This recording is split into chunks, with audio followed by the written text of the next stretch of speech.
never slow up, no I don't take shit. I got no love for the fakeness. If you wanna play tough and wanna hate this, I'll always show up.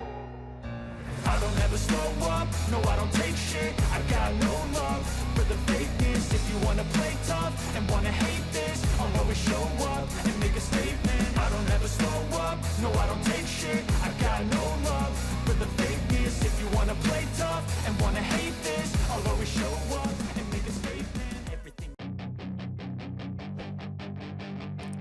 Ini bukan saat yang tepat untuk hubungan Marc Marquez dengan Honda, karena kami telah menjalani 6 Grand Prix pada tahun 2023, dan mereka belum menyelesaikan balapan apapun pada hari Minggu, 3 kecelakaan dan 3 balapan absen karena cedera.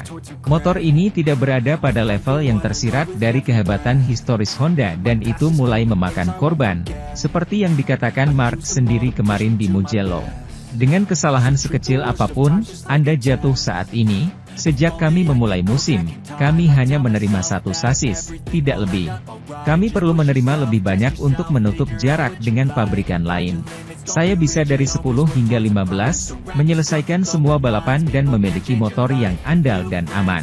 Ini adalah beberapa ungkapan yang dia tinggalkan untuk kita kemarin, di mana gesturnya juga menunjukkan kemarahan dan ketidakberdayaan yang dia rasakan saat ini. Terlepas dari segalanya, dia saat ini adalah salah satu pembalap paling setia dalam sejarah untuk sebuah merek dan yang, sebagai tambahan, dengan Grand Prix ke-157, telah melampaui legenda MotoGP lainnya di bagian ini. Kami akan mengulas 5 pembalap dengan balapan terbanyak untuk sebuah merek. Pembalap legendaris Brasil berkompetisi dari akhir tahun 80-an hingga pertengahan 2000-an, dalam salah satu balapan lari terlama dalam sejarah. Mengenai 500cc, dia adalah pembalap untuk Cagiva, Suzuki, Honda, Yamaha dan bahkan Ducati di tahun terakhirnya. Meski hubungannya dengan Honda menonjol, dengan siapa dia juga akan mencapai hasil terbaiknya. Dengan karirnya di Mugello, Marc Marquez mengungguli Lorenzo dalam statistik ini, dan menjadi pembalap ketiga dengan balapan MotoGP terbanyak untuk sebuah merek. Dalam hal ini, terlebih lagi, dia selalu berkompetisi di kelas utama untuk mereka, dan berada di persimpangan jalan apakah akan melanjutkan dengan mereka dan kontrak jutaan dolarnya, atau mencari motor pemenang yang akan memberinya pilihan untuk memperjuangkan yang ke-9. Gelar dunia. Sementara itu, Johann Zarco menyelesaikan MotoGP Italia di Mugello dengan finish di posisi ketiga, Minggu, 11 Juni 2023. Pembalap Pramac Racing itu mengaku tak bisa memacu motornya lebih kencang lagi. Pramac Racing menempatkan 2 pembalapnya di podium. Zarco sejatinya tidak mendapat sorotan besar menjelang MotoGP Italia. Belakangan ini, perhatian lebih tertuju pada rekan setimnya, Jorge Martin, yang punya kans besar meraih kemenangan, atau setidaknya mendekati Francesco Bagnaia.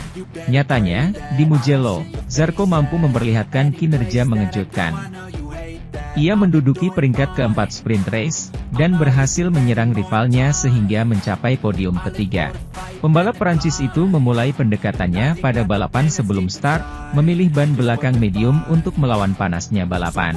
Dia tahu bagaimana memanfaatkan karet dan bertahan di grup kedua, balapan untuk melihat dirinya berjuang memperebutkan podium melawan Luca Marini yang tangguh, yang menolak untuk melepaskan posisinya selama beberapa lap.